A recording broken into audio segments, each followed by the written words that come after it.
창세기 5장이라고 하면 아마 많은 분들이 그저 이름만 쭉 나열된, 그래서 그냥 넘겨버리는 지루한 부분이라고 생각하실 겁니다.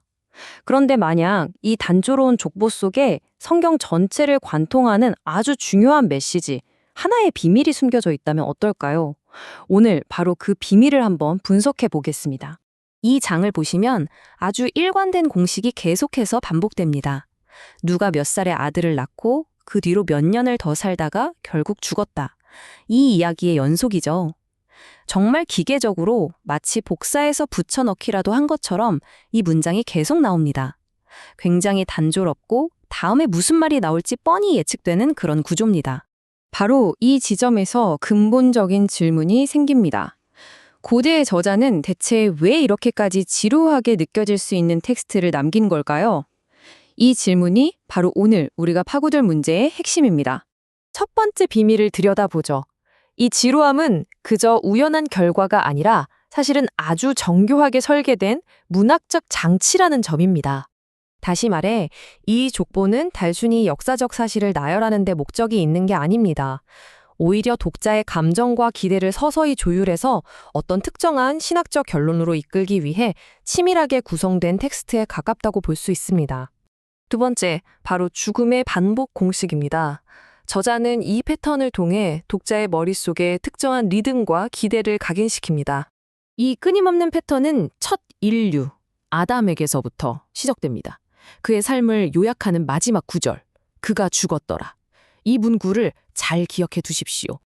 그 패턴은 아들인 셋에게도 그대로 이어집니다. 동일한 결론이 반복되면서 하나의 리듬을 만들어내죠.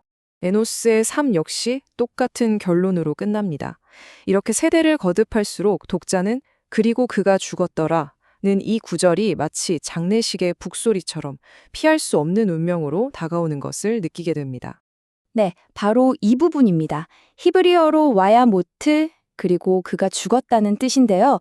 이 구절의 반복은 그냥 우연이 아니라 아주 정교하게 의도된 문학적 장치라는 겁니다.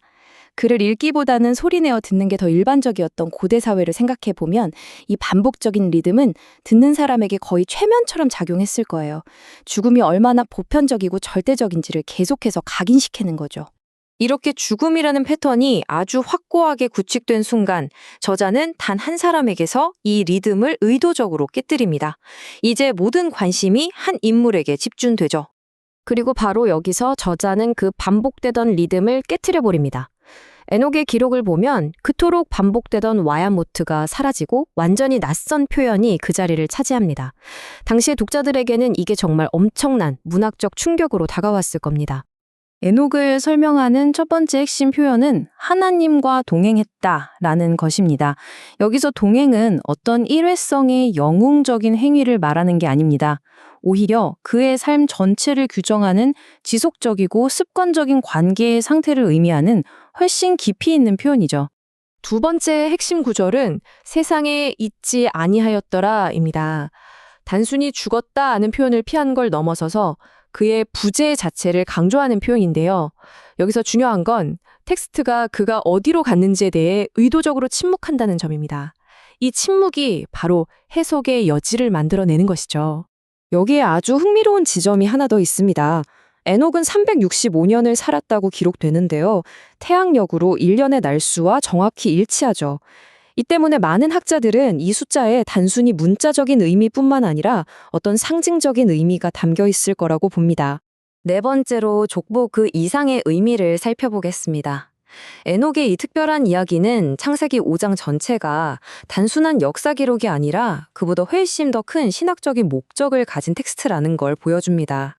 우리가 보통 족보나 계보로 번역하는 히브리어 톨레도트는 사실 가계도보다는 어떤 것으로부터 산출된 결과물에 더 가까운 개념입니다. 그러니까 창세기 5장이 던지는 진짜 질문은 아담 이후 인류에게서 무엇이 산출되었는가가 되는 셈이죠. 이 장은 특히 바빌론 포로기처럼 절망적인 시대를 살았던 고대 이스라엘 독자들에게 중요한 역할을 했습니다. 창조부터 자신들까지 이어지는 역사의 연속성을 확인시켜주고 또 죽음이 지배하는 세상 속에서도 에녹의 이야기를 통해 희미한 희망의 가능성을 보여준 것이죠. 이 텍스트를 이해하는 주요 학문적 접근법은 크게 두 가지로 나뉩니다. 이 숫자들을 실제 역사적 사실로 보는 시각이 있고, 다른 한편으로는 전체 구조를 신학적인 메시지를 전달하기 위한 문학적 장치로 해석하는 시각이 있습니다. 본문에는 또 하나의 아주 흥미로운 신학적 디테일이 숨어 있습니다. 잘 보면 아담은 하나님의 형상대로 창조되었잖아요. 그런데 그가 아들 셋을 낳을 때는 자기의 형상대로 낳았다고 기록되어 있습니다. 이 미묘하지만 결정적인 언어의 변화는 아담의 타락 이후 하나님의 형상이 과연 온전하게 다음 세대로 전달될 수 있는가 하는 굉장히 중요한 신학적 긴장감을 만들어냅니다. 자, 그럼 이 모든 분석이 우리에게 마지막으로 남기는 궁극적인 질문은 무엇일까요?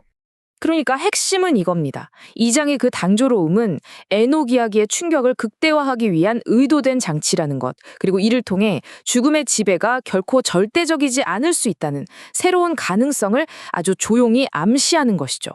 바로 이 문장이 창세기 5장의 문학적 전략을 정확히 요약합니다.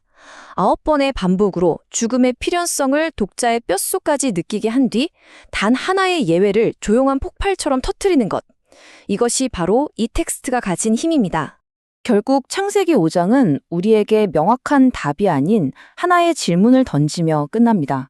에녹의 이 특별한 예외가 과연 모든 인류에게 열린 보편적인 약속의 씨앗인지, 아니면 그저 역사의 흐름 속 단 한 번뿐이었던 사건인지, 이 질문에 대한 답을 찾는 것은 이제 모든 독자의 몫으로 남겨져 있습니다.